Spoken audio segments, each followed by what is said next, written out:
오늘은 좀 기념비적인 부분에 대해서 좀 말씀드리려고 하는데요. 저의 고향은 경북 의성군 춘산면 효선 이리입니다.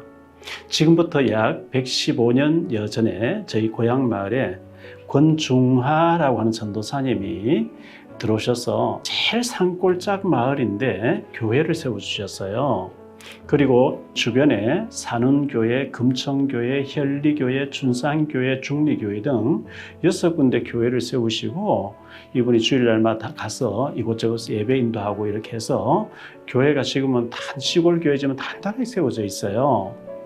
미국 북장로 교회, 북장로교 선교사님들이 세운 대구 동산병원은 전도회를 조직해서 경북 각 지역으로 전도팀을 보내서 전도해서 교회를 세워 나갔는데요. 1920여 년대 또 1938년경에 의성 지역에 집중적으로 전도운동 펼쳤다고 합니다. 1938년 제27회 조선예수교 장로에서 신사참배를 결의하고 또 하라고 강요를 하게 됩니다. 권중하 전도사님은 자신이 전도에 세워진 교회를 순회하면서 절대로 신사참배를 하면 안 된다고 강조하고 설교를 했다고 합니다. 신사참배 반대자로 낙인 찍힌 권중하 전도사님은 의성경찰서로 끌려가서 모진 고문을 당하였고 결국 순교하셨다고 합니다. 저희 고향 효선교회 가보면 순교자 기념비, 권중하 전도사님의 복음 전하던 거, 교회 세우신 거, 그리고 신사참 반대하다가 고문당하시고 순교하신 기념비가 이렇게 세워져 있습니다. 중국의 신장 위구르족이 있는 우르무치라고 하는 도시가 있습니다. 저는 지금부터 한 18년여 전에 우르무치 지역에 몇 번 가서 전도 세미나를 제가 3박 4일 동안 인도하고 하루는 또 그쪽 둘러보고 이렇게 한 5일 정도 있다가 오고 했습니다. 그곳에 아는 선교사님 계셔서 한족들을 많이 전도했는데 통역관 세워서 훈련시키고 한 거죠.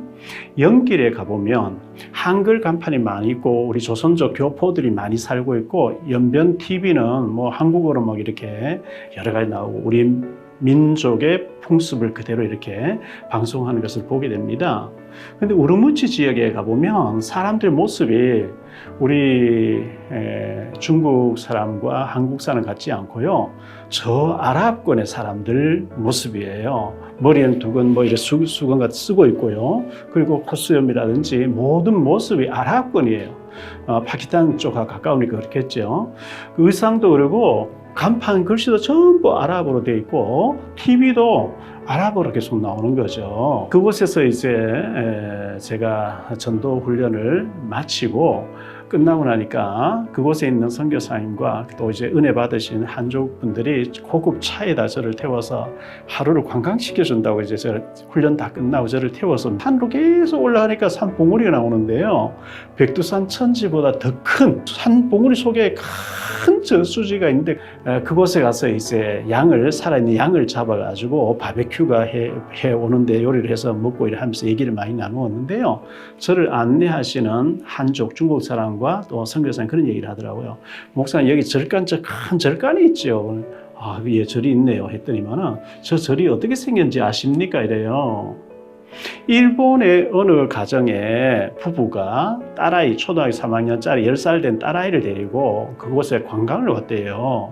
왔는데 초겨울이다 보니까 얼음이 있었대요. 산 꼭대기고 하니 추우니 그렇겠죠. 얼었는데 그 관광 와서 이렇게 사진 찍고 하는데 애가 얼음 위를 다니다가 얼음 깨지면서 애가 빠져 죽었대요. 딸아이가 빠져 죽어서 어떻게 해서 애를 건져가지고 장례를 치렀겠지요. 그 아이의 부모들이 그 아이가 죽음에 대해서 너무 애통해하고 슬펐겠지요. 그 아이를 생각하다가 전 재산을 팔아와서 우리가 아이 이름으로 여기 아이가 죽었던 그곳에 기념비적인 절간을 짓자 해서 큰 절간을 세웠다는 거예요. 교회에서 여름에 수련회 갔다가 물놀이 하다가 애가 빠져 죽었다 이러면 대부분의 사람들은 시험 듭니다. 왜 우리 애가 교회 행사에 가서 죽었냐? 시험 들거든요. 그리고 교회 떠나는 사람 많이 있어요. 우리 기독교 신자가 불교 신자보다 못하면 안 되는 거거든요. 불교 신자는 절을 떠나는 게 아니고 아이 이름으로 절가를 세워버린다니까요. 우리 자녀가 교회에서 뭐 행사하고 또 교회에서 수련회 갔다가 무슨 사고나 죽었다 하면 그 아이 이름으로 교회를 하나 세울 만큼 그들 불교 신자보다 더 수준이 높아야 안 되겠습니까? 제가 들은 얘기인데 서울 봉천동 쪽에 어느 교회, 큰 교회를 지었는가 봅니다. 지었더니 그곳에 어떤 중직자의 중학생 아들이 교통사고 나서 천국 갔대요. 사랑하는 아들, 요즘 애도 많이 낳지 않는데 한 아이가 있었는데 아이가 죽어서 천국 가면 얼마나 그 마음이 무너지겠습니까? 그 부모들이 그 교회를 크게 짓는 큰 교회인데 우리 천국 간 아들 이름으로 음향시설을, 교회 안에 음향실을 몇 억 드는 걸 우리가 헌신하자 이래가지고 헌신했다는 얘기를 제가 들었습니다. 그 얘기를 들은 다른 중직자 가정에서 부인 권사님이 남편에게 여보, 우리 아들 이름으로 우리도 뭐 기념비적인 교회 헌신을 합시다. 저 집에는 애가 죽었는데도 저렇게 했는데 하니까 남편이 우리 애는 안 죽었잖아. 그 부인 권사님 얘기가 안 죽었으니까 더 해야지요. 그런 얘기를 했다 그래요. 꼭 우리가 죽어야만 하는 그건 좀 안 좋죠. 안 죽었는데 사고 나지 않은 것이 더 감사해서 그래서 하면 더 좋지요. 도산 안창호 선생님은 올바른 복음 전환 교회가 하나 세워지는 것이 경찰서 하나 세워지는 것보다 더 낫다고 얘기를 했거든요. 경찰서는 풀을 베는 작업을 합니다. 풀이 자꾸 이제 비가 오고 한 풀이 막 자라니까 풀을 베는 작업을 한다고 하면 교회는 아예 풀이 자라지 않도록 만들어버린 역할을 하는 게 교회죠. 경찰서는 사고를 치며 사람 잡아서 가두는 작업을 하는데 이 교회는 아예 사고가 나지 않도록 사고 일으키지 않는 작업을 하는, 사람을 개조해버리는, 거듭나게 하는 일을 하는 거잖아요. 풀이 안 자라게 할 교회뿐만 아니라 풀이 풀이 자라야 될 그 곳에 교회는 아예 채소를 심고 과일나무를 심고 과일을 수확하게 하는 작업을 교회가 하는 일이에요. 성경에 보면 믿음 좋았던 사람들은 그 집에서 교회가 시작됐거든요. 그래서 집에서 몇 명이 모여서 교회를 이렇게 기도회 예배드리고 기도회 하고 이렇게 했는데 사람이 많아지니까 교회를 세우고 교회가 커지니까 지역을 복음하고 더 나아가서 선교사님을 해외에 파송하고 후원금을 보낼 정도로 그런 예가 성경에 많이 나오죠. 사도행전에 보면 피장 시몬의 집에서, 요바의 피장 시몬의 집에서 베드로를 모셔놓고 전도운동할 때 가이사라 쪽에 그 고넬료 집의 문이 열리는, 로마의 문이 열리는 장면을 성경에 소개하고 있죠. 사도행전 16장에 보면 빌립보의 루디아의 집에서 말씀운동 일으켜서 빌립보 교회가 탄생되어지고, 사도행전 17장에 보면 데살로니가 야손의 집에서 말씀운동 일어난 것이 데살로니가 교회가 세워지게 되고, 사도행전 18장에 보면 고린도에서 아굴라 브리스가 집에서 말씀운동 일으킨 것이 고린도 교회가 되어지잖아요. 성경에 보면 눈바의 집, 빌레몬의 집, 네 집에 있는 교회 이렇게 나오거든요. 처음에 집에서 몇 명이 모였는데 그게 이제 전도가 자꾸 하니까요. 커져가지고 그 지역을 살리는 대표적인 교회가 되는 예를 쫙 성경에 기록하고 있어요. 거기다가 바울 사도는 편지를 써보낸데 하나님 그것을 얼마나 기뻐하셨더니 성경이 되게 했어요. 저희 고향 마을에 115년여 전에 교회가 시골 산골에 세워졌는데요. 그곳에서 교회가 들어오니까 얼마나 인물들이 많이 나왔는지 저희 고향 마을 출신 국회의장님도 나오셨어요. 김영삼 대통령 당시에 김수환 전 국회의장님이 계셨잖아요. 저희 고향 마을 출신이죠.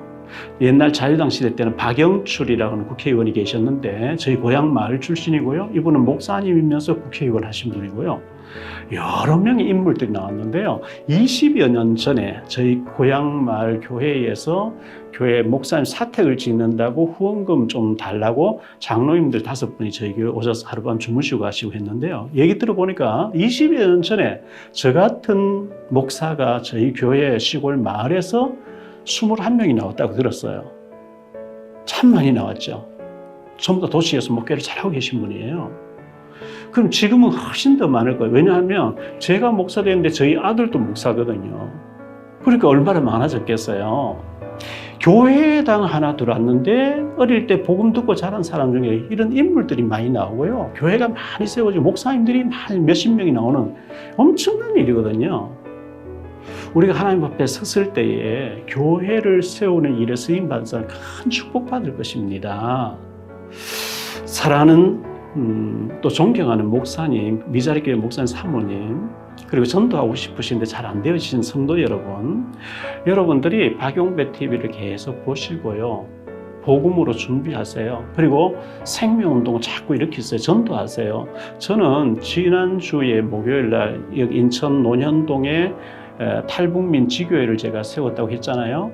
그곳에서 탈북자 남자 아저씨 50대 되신 분 2분을 영접시켰어요. 복음전에서요. 오늘 월요일인데 오늘 가서 또 탈북자 여자 아주머니 복음 듣고 영접하고 이렇게 교회 나오기로 했거든요. 매주 하나님이 생명을 붙여주셔요. 그래서 여러분 전도를 계속하면 순수하게 복음전에 생명 살리면요 하나님 너무 기뻐하셔요. 그래서 제 강의를 계속 들으시고 여러분 것으로 소화를 시키시면 복음이 준비되어 있으면 하나님께서 구원받은 사람 자꾸 붙여주시게 되어 있고 생명 자꾸 살리면 하나님께서 무조건 영광받아 축복하시죠. 왜? 예수 그리스도를 믿고 따르는 그리스도의 제사를 세우기 때문에 그렇습니다. 복음으로 계속 무장하시고 왜 예수님을 그리스도로 하는지, 예수 안 믿으면 어떻게 되는지, 예수 믿으면 어떻게 되는지 이런 내용으로 계속 준비하시길 바라고요. 우리 목사님들과 사모님 그리고 성도님들이 여러분의 메시지로 잘 준비해서 생명 살리는 일에 크게 쓰임 받으시고 하나님께 영광 돌리시는 우리 미자리교회 목사님 사모님 모든 중직자 여러분들 되시기를 주 예수 그리스도 이름으로 축복합니다. 사랑하고 축복합니다. 다음 시간 또 뵙겠습니다. 여러분의 구독과 좋아요, 알림 설정은 전도와 선교에 큰 도움이 됩니다.